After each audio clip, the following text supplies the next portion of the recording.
I used to love the way the sunlight hit our penthouse at dawn. Golden streaks would spill across the marble floors, glinting off Ethan's abandoned whiskey glass, his half-folded newspaper, the single cufflink he always left on the kitchen counter. Little breadcrumbs of his presence, proof that the great Ethan Cross still lived here, still belonged to me. Belonged. What a joke. From the outside, we were the kind of couple people envied. The tech mogul with the razor-sharp smile and the wife who floated through charity galas, in couture and quiet grace. "Catherine, you're so lucky," they'd sigh, as if luck had anything to do with the way I learned to match my breaths to his moods, to laugh at his jokes a half-second too late, to swallow my words before they could irritate him. But I knew the truth. It started with the little things. The way his phone would face down now, buzzing with notifications he'd swipe away too fast. The late nights at the office that smelled like Serena's rose perfume, not coffee and paperwork. The way he'd flinch when I touched him, like my skin carried some contagious failure. I should have seen it coming. The first time I noticed her was at the Cross Tech anniversary party. Serena from PR, all glossy dark hair and a laugh like wind chimes. She'd leaned into Ethan's space, her fingers brushing his wrist as she handed him a drink. "You work too hard," she had purred, and he'd smiled. The same slow, private smile he used to reserve for me. That night, I dug my nails into my palms until they bled. I tried to ignore it, told myself I was paranoid. But then came the receipts. Literally. A hotel bill tucked in his jacket pocket. Charges at restaurants he'd claimed were business dinners. And then, the final slap. Serena's designer clutch left carelessly in my foyer, the contents spilling out when I knocked it over. A lipstick, a key card, and a positive pregnancy test. I stood there, staring at those 2 pink lines, my reflection warped in the hallway mirror. The perfect wife, the perfect fool. That's when I installed the nanny cam. Not in the nursery, we didn't have children, another one of my failures, but in the living room, angled just right to catch the staircase. A little insurance tucked between the bookshelves like a grenade with the pin half pulled. I should have known Ethan would check for cameras. But then again, he should have known I'd fight back. The pregnancy test burned in my mind all day like a brand. I kept seeing those 2 pink lines every time I blinked, seared against my eyelids like a cruel joke. By evening, my hands were steady. Too steady, the kind of calm that comes right before a storm. I waited until Ethan came home, late as usual, his tie loosened and the faintest trace of rosewater clinging to his collar. He barely glanced at me as he poured himself a drink, the ice clinking like a countdown. "Serena's pregnant," I said. The glass froze halfway to his lips. For a heartbeat, the only sound was the hum of the refrigerator. Then, he set the drink down with exaggerated care, the crystal tapping against marble like a judge's gavel. "You're imagining things again." His voice was smooth, practiced. The same tone he used in boardrooms when shareholders asked uncomfortable questions. I pulled the test from my pocket and slid it across the counter. It skidded to a stop just before his fingertips. His jaw tightened, just for a second, just long enough for me to see the crack in the facade. Then he laughed, a dry, hollow sound. And, "You think this is mine?" The gall of it almost made me laugh too. Almost. "You've been fucking her in our bed," I said. "Did you even change the sheets afterward?" Something dangerous flashed in his eyes. The mask slipped just for a second, and I saw the man beneath, the one who built an empire by burying every obstacle in his path. He stepped closer. "You're hysterical." "I'm awake!" His hand shot out, gripping my wrist hard enough to bruise. "You're embarrassing yourself." I yanked free, my pulse roaring in my ears. "I'm filing for divorce, and I'm taking half of everything." That's when I saw it, the calculation. The split second where he weighed options, consequences, damage control. His eyes flicked to the staircase behind me. Then he shoved me. not a stumble, not an accident. A deliberate, brutal push, both hands slamming into my shoulders with all his strength. The world tilted. My arms windmilled, grasping at nothing. The edge of the top step caught my heel, and then falling. The marble rushed up to meet me, each impact a white-hot burst of pain, my hip, my ribs, my skull cracking against the landing. Darkness crowded the edges of my vision, but not before I saw him standing at the top, his face a perfect mask of horror. "Oh God, Catherine! Are you okay?" His voice echoed down the stairs, dripping with fake concern, and then softer, just for me. Finally. The last thing I heard before the blackness took me was the chime of his phone. A text. "Serena, is it done?" Consciousness returned in jagged pieces. The sterile sting of antiseptic, the rhythmic beep of machines, the dull throb radiating from every inch of my battered body. My eyelids felt weighted with sand as I forced them open to the blur of white walls and fluorescent lights. A hospital. He'd brought me here. Why? A nurse adjusted my IV, her fingers gentle against my bruised wrist. "Mrs. Cross, can you hear me?" I tried to speak, but my throat was raw, my tongue thick with the aftertaste of anesthesia. The movement sent fire through my ribs. 3 fractured, the doctor would later tell me. A concussion. A spinal injury that might have left me paralysed if the fall had been slightly worse. Slightly worse. The door creaked open, and Ethan strode in, his expression the perfect portrait of a grieving husband. Dark circles under his eyes, hair dishevelled as if he'd been running his hands through it for hours. He clutched my fingers, his grip just a fraction too tight. "Catherine," he breathed, voice cracking with what sounded like relief. "They said you might not wake up." I knew that tone, the same one he used when lying to investors about quarterly losses. A monitor beeped faster as my pulse spiked. He'd pushed me. He'd meant for me to die. And now, here he was, playing the devoted spouse, waiting to see if I remembered. The nurse hesitated near the door. "Mr. Cross, maybe let her rest. I just need a moment with my wife."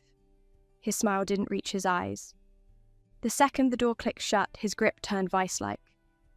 "You fell," he said slowly, enunciating each word like I was a child. "You've been unwell, stressed." A threat wrapped in concern. My lips parted, but before I could speak, the nurse bustled back in, clutching a small plastic bag. "Your personal effects," she said, setting it on the tray table. "A wedding band, a torn silk blouse, and the nanny cam." Ethan didn't notice, too busy glaring at the nurse. But I saw it, the tiny device tucked between folds of fabric, intact. My proof. When he left to take a call, the nurse lingered, her voice barely a whisper. "They brought you in with your phone crushed in your pocket, but..." She slid a burner phone under my blanket. "I couldn't get the footage off the camera. It's all there." Her eyes darted to the door. She knew. That night I watched the recording on the burner's tiny screen. Ethan's shove, his whispered, "Finally," the text from Serena lighting up his phone. My hands shook, but my mind had never been clearer. Ethan thought this was over. He thought I'd play the fragile invalid, the unstable wife who accidentally overdosed on painkillers. By dawn, I had a plan. When the shift changed, I slipped the camera into my gown, tore out my IV, used the nurse's stolen keycard to access the service elevator. The security footage would show a woman in a hospital gown limping toward the parking garage.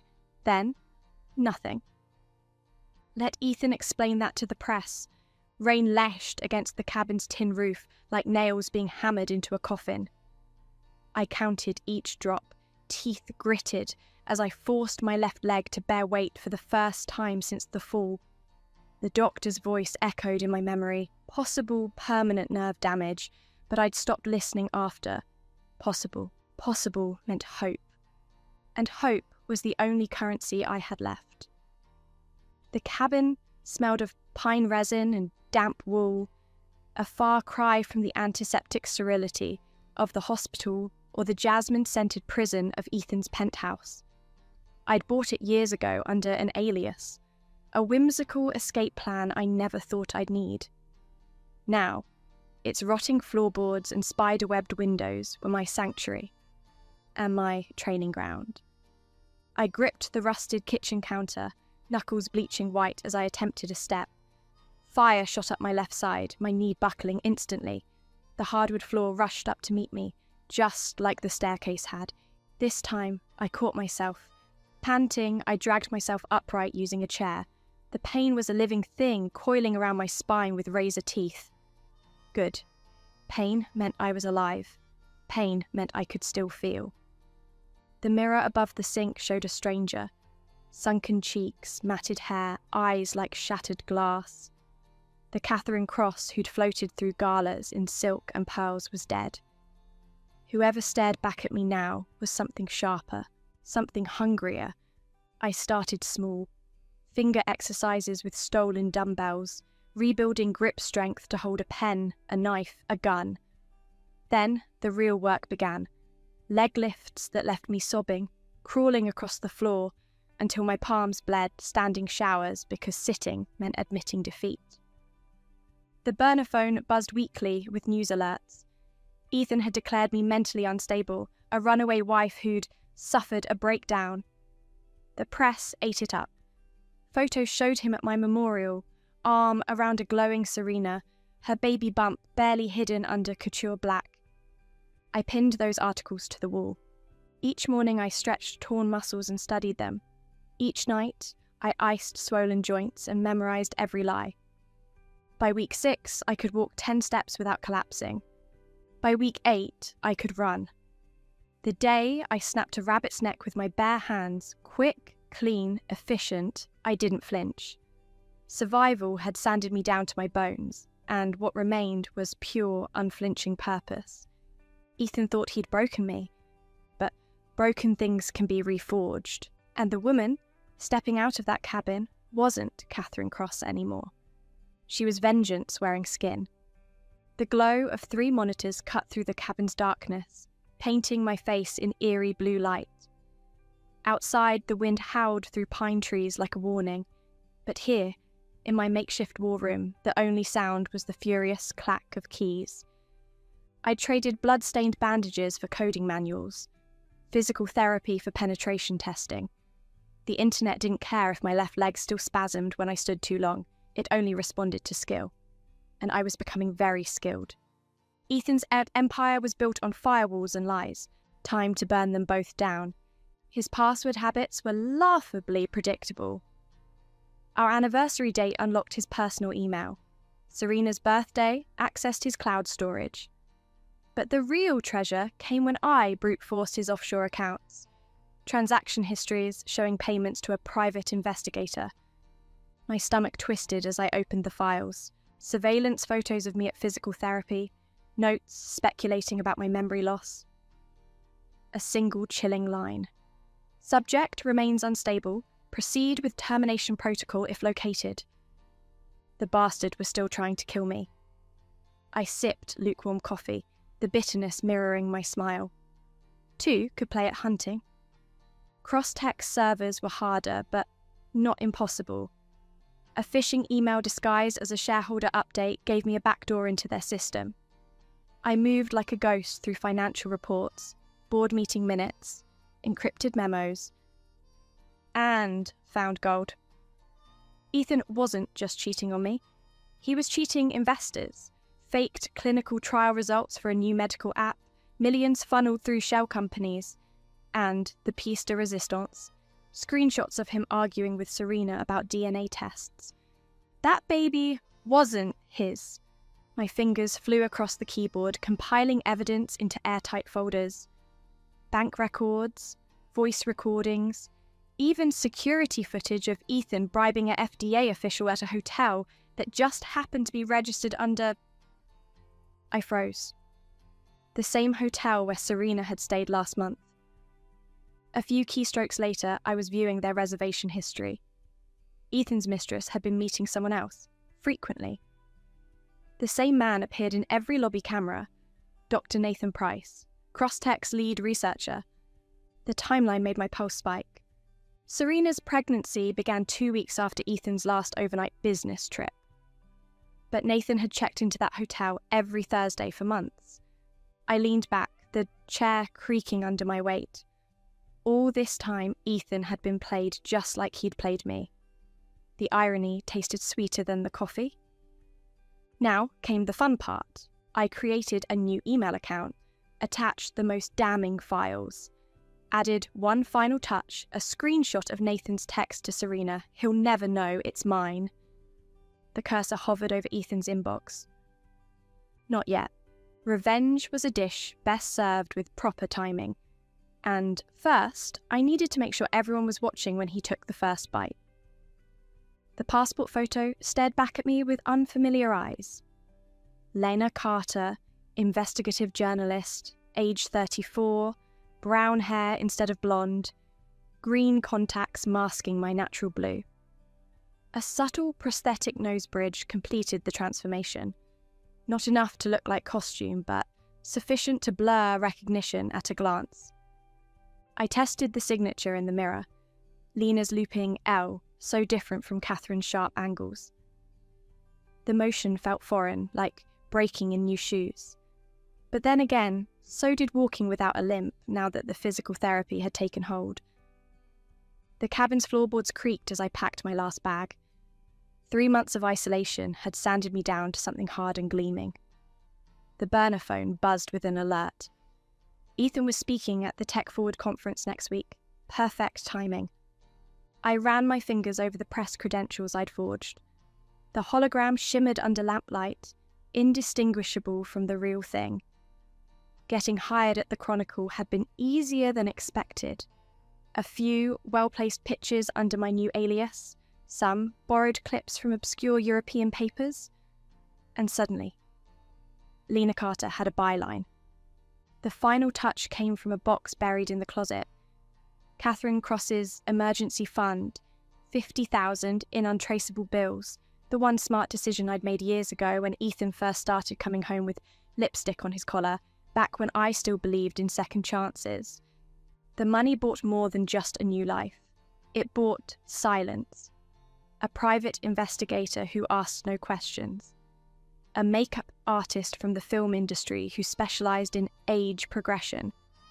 A hacker who erased Lena Carter's digital footprints before she existed. I slipped into the rental car, my movements smooth now. No more wincing when turning the steering wheel. No more pills to dull the ache in my ribs. The body remembers trauma, but it also remembers how to heal. As the cabin disappeared in the rear view, I practiced Lena's voice, slightly lower with a hint of a Midwestern accent. I'd spent hours watching YouTube videos of reporters, mimicking their cadence until it felt natural. The first test came at a gas station outside Portland. The cashier didn't blink when I handed over Lena's credit card. "Big storm coming," he remarked as I paid for my coffee. I smiled, Lena's smile, warm but professional. "Better get ahead of it then." By the time I checked into my downtown hotel, the transformation was complete. Lena Carter unpacked her laptop and reporter's notebook with efficient movements.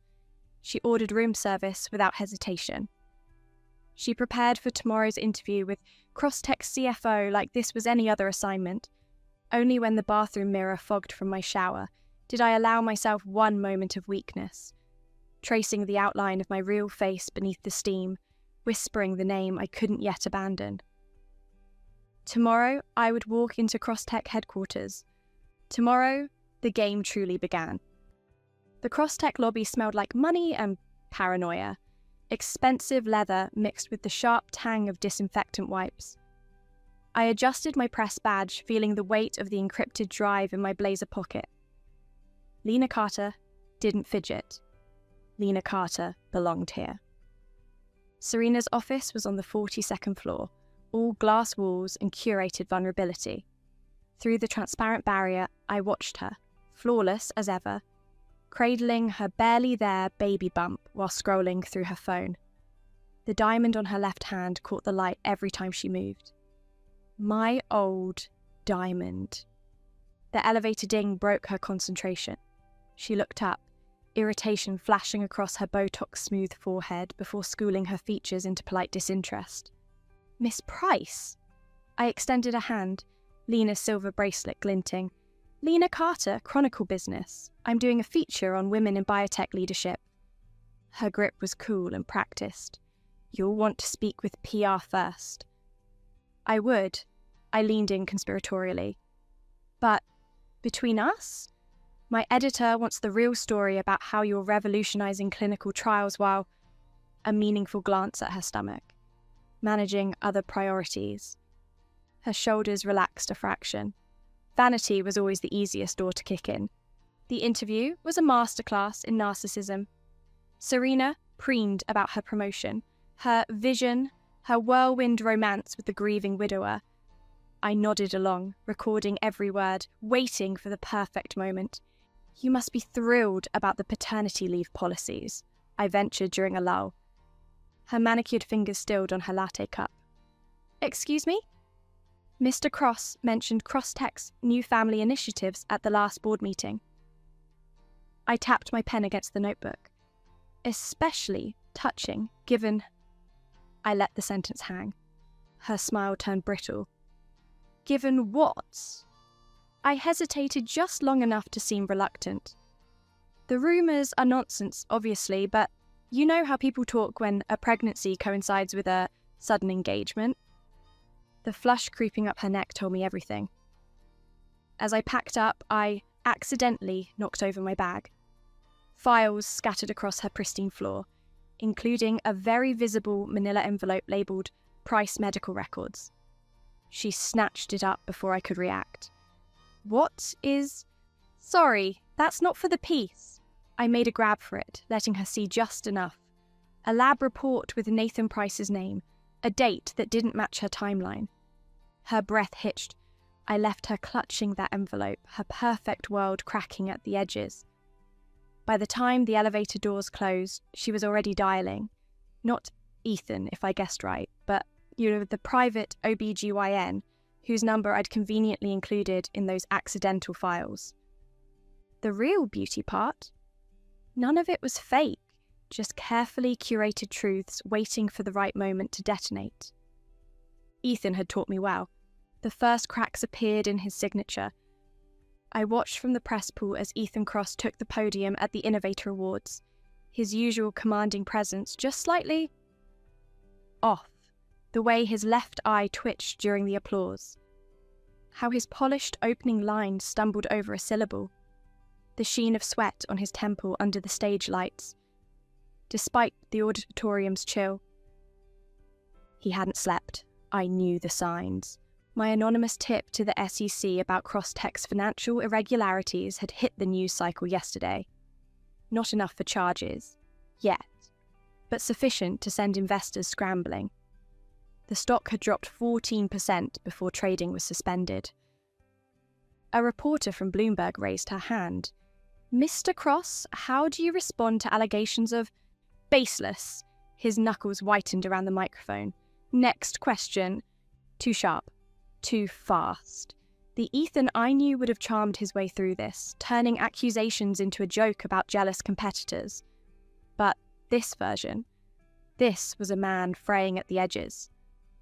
I waited until the third question before standing. Lena Carter's press badge swung deliberately as I caught his eye. How does this investigation impact your upcoming merger with Gen Farm? His gaze locked onto mine. For 3 heartbeats, the room disappeared. Did he recognize something in my posture? The way I held my pen? Then his security chief whispered in his ear, and the moment shattered. That deal is proceeding as planned, he snapped. Lie. The Gen Farm board had emergency meetings scheduled all week. The real masterpiece came later in the parking garage. Hidden behind a concrete pillar, I watched Ethan explode at his COO. Find who leaked those clinical trial reports. A car door slammed with enough force to set off nearby alarms. As his limo pulled away, I texted a burner number. Serena's newly acquired private line. Just a screenshot of Ethan's calendar, with tomorrow's 3 p.m. appointment circled in red. Fertility specialist, Dr. Chen. Let her chew on that. By week's end, the dominoes fell beautifully. Serena missed 3 consecutive cross-tech events. Ethan's usually impeccable social media feed went dark. Then came the pièce de résistance, a leaked audio clip from his office, sent anonymously to every major outlet. I don't care what the tests say, that child is mine legally, fix it. The media frenzy was instantaneous. Paternity speculation trended above cross-tech scandal. Photographers caught Serena fleeing their penthouse in sunglasses at dawn. I watched it all from a cafe across the street, stirring honey into my tea. The sugar dissolved effortlessly, just like Ethan's perfect life. The invitation arrived on embossed cardstock, the Cross Foundation logo gleaming under the hotel chandelier lights. Annual Children's Hospital benefit. Black tie required. I traced the gold lettering with a gloved finger, imagining Ethan's team scrambling to control the narrative after weeks of bad press. This gala wasn't philanthropy, it was damage control. Perfect. My reflection in the boutique mirror showed a woman transformed. Lena Carter in a sleek, emerald gown, hair swept into an elegant chignon, the subtle prosthetic nose completing the disguise. The sales associate fawned over the fit while I mentally calculated sidelines and camera angles. The dress had cost nearly half my remaining cash, but the hidden seams were worth every penny. Custom pockets for the USB drive, a slit allowing quick movement, fabric that wouldn't show sweat under hot lights.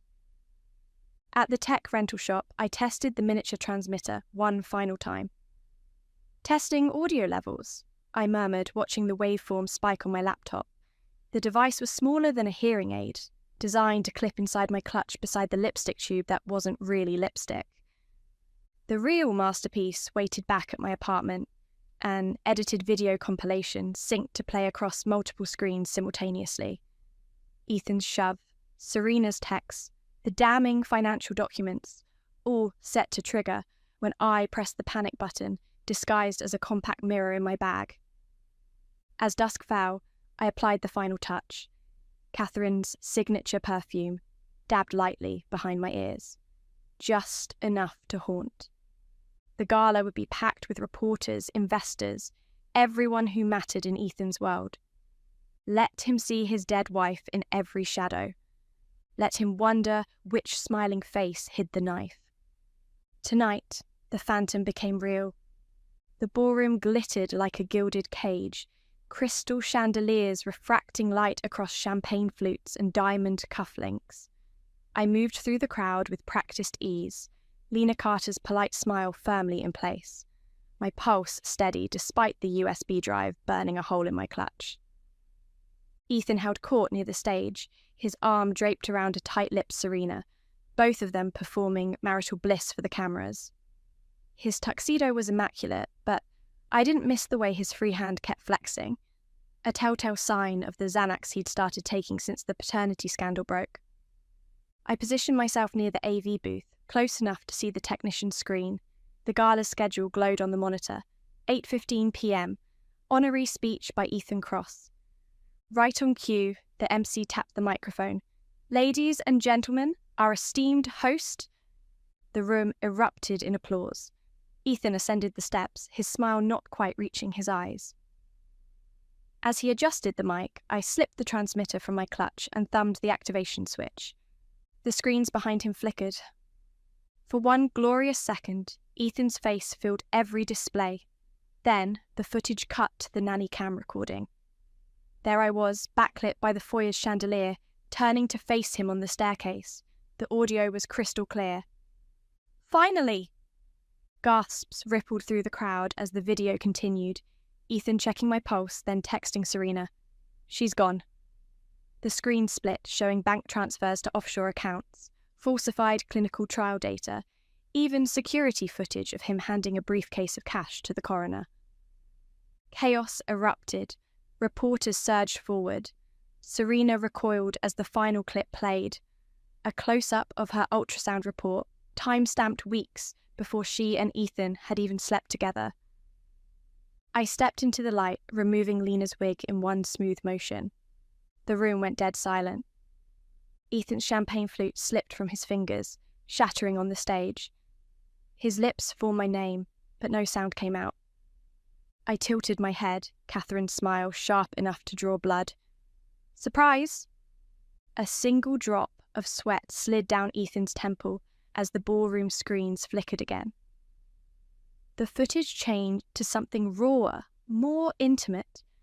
A private dining room at Il Giardino, Ethan's hand clasped around a woman's wrist that wasn't Serena's. The timestamp glowed in the corner. 2 weeks after my funeral. "Turn it off!" Ethan barked at the AV technician, but the man just shook his head, transfixed by the unfolding horror. The woman on screen leaned forward, her federal badge catching the candlelight. "You understand what we're discussing, Mr. Cross? Insider trading carries a 10-year minimum." Ethan's response was too quiet to hear, but the subtitles I'd added played in crisp white letters. "Name your price." The FBI agent smiled. Cameras flashed like lightning strikes as journalists scrambled for their phones. Across the room, Serena collapsed into a chair, her face ashen. I kept my eyes locked on Ethan as I reached into my clutch and produced one final item, a silver thumb drive dangling from its chain like a pendulum. "This one's for the authorities," I said, loud enough for the nearest reporters to hear, complete with bank records, wiretap transcripts, and... I paused, savouring the way his breath hitched. "Dr. Chen's fertility reports." A guttural sound tore from Ethan's throat. He lunged, but security guards were already moving, not toward me, but toward him, their hands firm on his shoulders. "Mr. Cross," said a voice from the crowd, "care to comment on these fraud allegations?" His gaze darted wildly from the screens to me to the exits, but there was nowhere left to run. The perfect symmetry of it almost made me laugh. Trapped in front of an audience, just as he'd left me at the bottom of those stairs. I stepped closer, close enough to smell his cologne gone sour with panic. "You should have checked for a pulse," I whispered. The first police siren wailed in the distance.